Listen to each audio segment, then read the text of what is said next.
everyone, welcome to the Real Estate Tax Tips channel. My name is Cherry Chen, a chartered professional accountant located in Oakville, Ontario, Canada, and I'm on a mission to become the Google map for hardworking Canadians seeking financial freedom. Happy 2024. I mean, this is our very first video that we're doing for the new year. And I want to take this as an opportunity to share some of the best financial tips and tricks that I've implemented throughout my life at the beginning of the year. So I'm going to share all these with you to make sure that you're staying ahead of your finance game for 2024. But before I get started, make sure you give us a thumbs up if you like our video and share that with the friends and families that are close to you and that could benefit from watching this particular video. And don't forget to subscribe to our YouTube channel so that you can stay on top of the latest financial tips. Now, with that, let's get started. First thing first is do a budget. Do a budget for yourself. Do a budget for your business. If you're a business owner, do a budget for your rental portfolio if you invest in real estate. Now, to start off, let's talk about doing a budget for yourself and your family all together. Well, this could be a very daunting exercise for many people, but the reality is that it could be as simple as referring back to your bank statement for the last 3 months as well as credit card statements for the last 3 months. The reality is that we spend almost all of our money electronically these days. All we need to do to start off when we prepare our budget is by looking at the last 3 months of expenses that we incur for the year. So I would look for the mortgage payment, I would look for the utilities bill, the property tax if you're a homeowner. If you're not, then you can simply look at the rents and utilities, your car loan payment. If you lease a car, it would be the car lease payment, insurance. These are all like fixed expenses that you can't avoid. And then I'll also add into your food and beverage, music, and entertainment. I will add all these expenses up, list them all out one by one, so then you will have a good idea of how much you spend on a monthly basis. That is your starting point. And then you incorporate your income directly. If you net $120,000 a year, so on a monthly basis, you have $10,000 of net income after tax deposited in your bank account. I would start off as simple as using the net income that you receive after tax. And so use that amount, subtract all the expenses that we come up with through the exercise by analyzing your bank statements and credit card statement. There you go. That is your monthly financial statements. Now, for you to prepare the budget for 2024, all you need to do is look at last 3 years pattern. You can choose to average it out. You can choose to make some sort of adjustments. If you know that you're going to travel to somewhere for the next little while, you will incur the travel expenses, you want to add it in. That's all cool. Adjust it as you know and adjust your assumption, adjust the number based on what you know that's going to happen in 2024. And from there, you would be able to come up with a monthly budget for the full year. And from there, you would also know if you are overspending or not, if you are negative or positive. If you are positive, thumbs up to you. If you're negative, then you would have to do something to address that negative cash flow shortfall. Now, if you operate a business, you also need to do a budget for your business. I've helped so many small business owners and associations as well to come up with their budget for the year.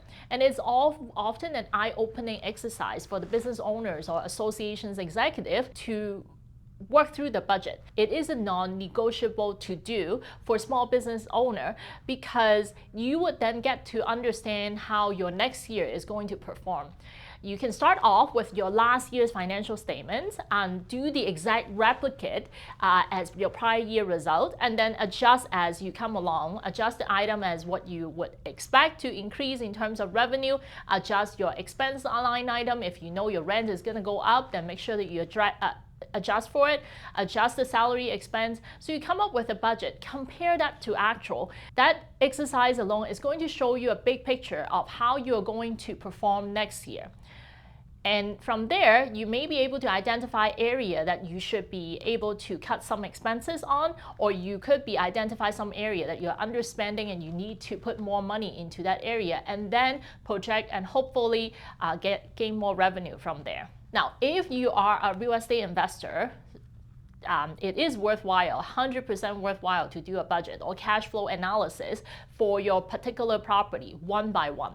The reason why it's important is because a lot of real estate investors are telling us as an accountant that they're negative cash flowing all the time from their properties, obviously due to the hike of interest rate. Now, what I would do is when we do a budget for your real estate portfolio, what I do is I start off with the rent and I plug in all the numbers, including property tax, mortgage payment, insurance, also property management fees if you hire a property management company, if you are planning to do some repairs, and I would also plug that information in. It can give you a clear snapshot of how much you are negative in terms of cash flow or how much you are positive in terms of cash flow on a monthly basis. Now, by doing that exercise, you can easily calculate how much money you would need to put into the property for the year if it is negative cash flow. By doing this budget exercise, you would know, you would anticipate, say every month you negative cash flow for $2,000 a month, then for the full year is $24,000. And is it worthwhile to keep the property if you're negative cash flowing for $24,000? And can you invest that $24,000 somewhere else to generate more money? So maybe it is time to refocus and regroup. The entire purpose of doing the budget is to make sure that we know where your financial situation is today. There's often a saying that you don't know where to go unless you know exactly where you are. So if you don't find out what your current situation is, there's no way to know where your starting point is. Now, once you do all the budget, combine it all together, now you can analyze the budget. If you're deeply affected by the interest rate hike as a real estate investor, you may consider refinancing the property. At the moment, the interest rate, the prime interest rate hasn't gone down yet. Maybe when the interest rate has gone down, different products would come out, and it's worthwhile looking into or closely monitor the mortgage product out there. There are options available for you to refinance and therefore make your life a little bit easier in terms of your cash flow. Now, if that isn't an option at all, after you do your budget, you realize that, hey, Cherry, I really cannot afford to keep the property. This is the time that you have to make a decision. Maybe you need to sell it.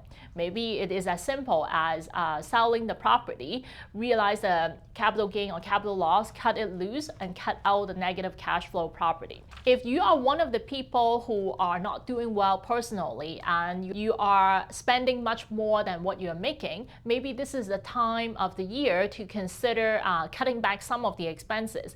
If cutting back some of the expenses is not an option, that leads to our topic of number 3. Find a side hustle. There's a lot of rumbling on Facebook in the finance group that I belong to. I see a lot of people posting online asking what kind of side hustles that you would be able to get because the salary alone is not sufficient to cover the increased interest costs and the mortgage payment as well as inflation. Everything's more expensive these days. What people are doing these days include being a bookkeeper, being a virtual assistant, renting out their basement to generate more income. They also do Uber driver, Uber Eat. There is a bunch of posts about being Uber driver. You can become a part-time social media manager. You can pick up a second shift. Some people suggested waiting at a local restaurant to pick up some extra income. So all these are examples of forms that you can do in terms of all these are examples of side hustles that you can do outside of your regular work to cover the shortfall that you might have in your personal life in the short term. Just as a precaution, as an accountant, I have to warn everybody that when you're earning this side hustle income, make sure that you set aside the HST that you collect on behalf of the government in a separate account that you don't touch. The last thing that you want to do is to spend CRA's money and then you are stuck April 30th to come up with the extra HST that you would have to pay to CRA. The last thing that you want to do with side hustle is to get more stressed about your finances. Okay, number 4, savings. If you are one of those people who are able to save, who are not suffering from the current financial situation, kudos to you. The important part here is to make sure that you have a consistent saving plan in place. My go-to is typically the way that's pre-authorized, automatic. I don't have to manually do it on any given day. It's set and done for me type of saving plans. Let's say your saving plan is to have $100 a month as your saving. I would ask your employer, if you're an employee, to deposit a 100 per paycheck into a separate bank account that you don't see and you don't touch. And by the end of the year, you'll see that if that's $100 a month, then you will see $1,200 sitting in that bank account. You wouldn't even notice that there is a difference, because mentally, the way we process information is really looking at the cash balance in your regular bank account. And when I don't get to see that $100 in my regular daily use operating bank account, I would trim down or try to spend my money with the money available in my operating bank account, which is the larger portion of it. Typically, the amount of savings that we start off, if you can make it available, is 10% of your net pay. And if you can do more, do 10% of your gross pay. If you can't do 10% of your net pay, then try to do 5%. The key is to be consistent on a regular basis. Start that habit. It's more important to have that saving plan in place than anything else. A year from now, 2 years from now, your future self will thank the decision that you make today. The fifth tip is invest. Now, it is important for people to understand that saving alone is not everything. Saving is a good virtue to have. By no means I'm discounting saving, but it's also important to start investing. You can start investing by saving money in a high interest saving account. That's an investment on its own. Nowadays, interest rate can be as high as 4 or 5%, so automatically you're gaining that interest income on your particular high interest saving bank account. And also, it's really important to be diligent about investing. If you start buying stock and buying high dividend paying stock, it's important to do the reinvestment, check in all the time on a regular basis to make sure that you're still on track with your investment goal. Number 6, learn how our tax system works. Now, I know this is such a boring topic, but it's no secret that CRA is often the biggest take away the biggest share of our paycheck on a regular basis. So it is important for us to at least get a better understanding of how our tax system works. And then once we get a better understanding of how the tax system works, maybe there are ways for us to take advantage of the tax credit, tax deductions, or savings that are available to us as Canadians. Now, as an example, the personal tax system in Canada is a progressive tax system. Now, a progressive tax system means that the more money you make, the more tax that you would have to pay. Now, on the flip side, if you operate a business and that business is operated within a corporation, you can pay as low as 12.2% income tax rate on the same amount of income that you would otherwise be earning in your personal name, assuming you have a business. And you can save as much as 40% tax by earning your income directly inside a corporation. So just the knowledge alone can save you thousands of dollars if you're a small business owner. And in addition to that basic knowledge, there are also various government programs that are available for us Canadians to legitimately take advantage of. Like for example, the first-time home saving account. This allows grow their portfolio in a tax-free environment. And the money, if you use the money for the purpose of buying your first home, the withdrawal will be tax-free, but the contribution to the plan would be tax deductible and save you thousands of dollars in terms of tax that you would otherwise be exposed to. Now, another good example is RSP contribution. RSP contribution deadline for 2023 is February 29th of 2024. So if you have a large amount outstanding in terms of tax in 2023, you have until February 29th, 2024 to make a contribution to your RSP plan. And the RSP acts as a deduction against your prior year income.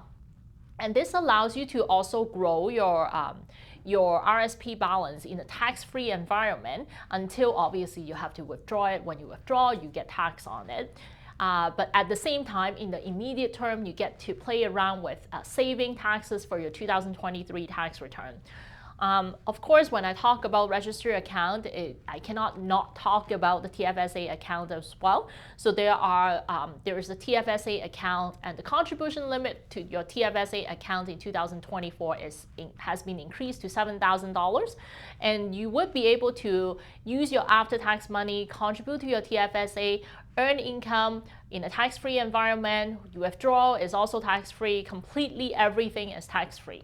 If you're one of those people who are just starting out to save, maybe it is worthwhile to consider saving in that TFSA account environment. That would allow you to shelter everything in terms of the income that you would be earning from your saving. Now, number 7 is keep track of all your deductions.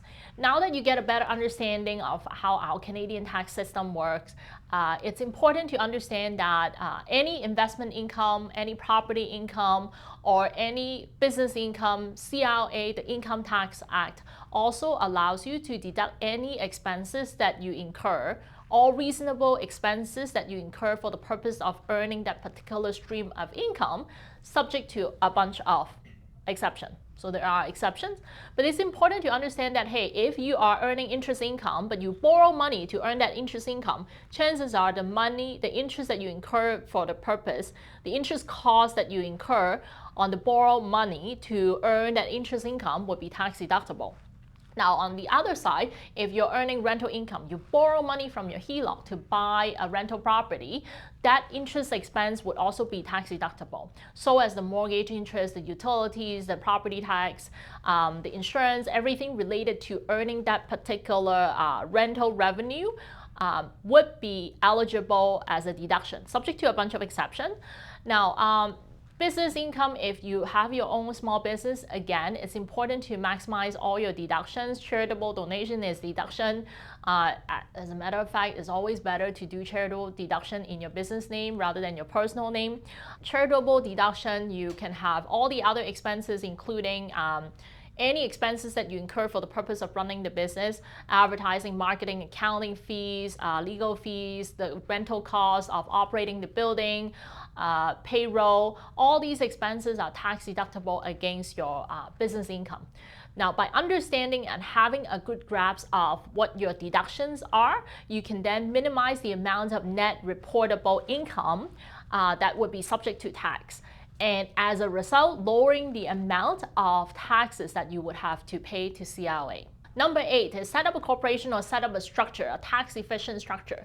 We already knew that earlier from earlier conversation that income tax rate in the corporation could be as low as 12.2% in Ontario.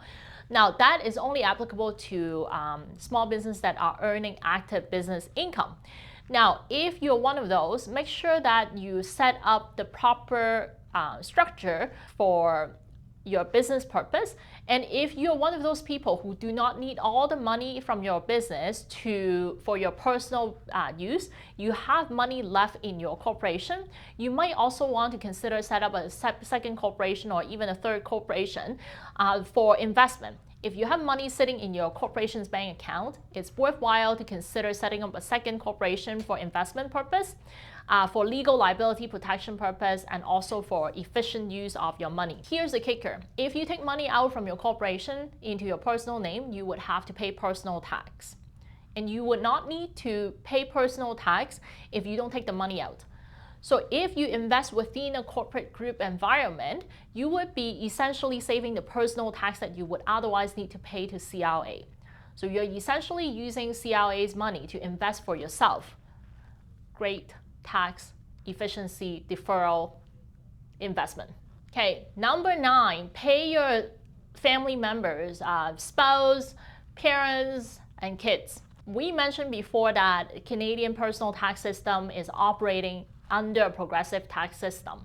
Now, what it means is that every single income tranche, there is a different tax bracket, is subject to a different type of income tax rate. The sad news is that the more income that you earn, the more tax you would have to pay. But the good news is that every single tax resident in Canada would be entitled to the same amount of low income tax rate, same range of low income tax rate when their income is low.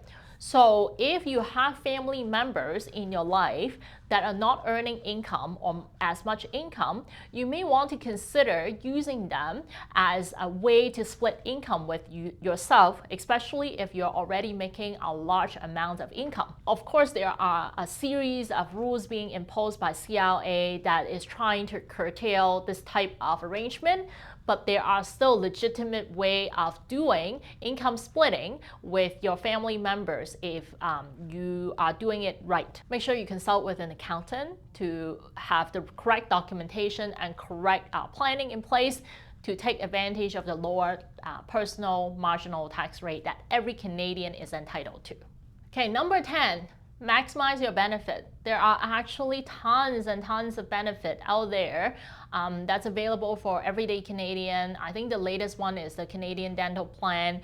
There is the grocery rebate. There's $10 daycare. I mean, when I had my kids early day, we're paying full-blown prices for daycare, a couple $1,000s per kid. Now they're lowering it to $10 per day daycare, which is amazing. And childcare expense deductions. Some Canadians don't even know that they can deduct their childcare expenses on their taxes. That's available. Safety deposit box deduction. If you have a safety deposit box, make sure that you deduct it and claim the expense. First-time home buyer tax credit. If you buy your first home, on top of all the incentives out there, you can get a tax credit on your personal tax return, get some money back. There is also multi-generational home renovation tax credit. This is the equivalent to $7,500 if you renovate your basement to accommodate your family members to live with you. Certain criteria have to be met.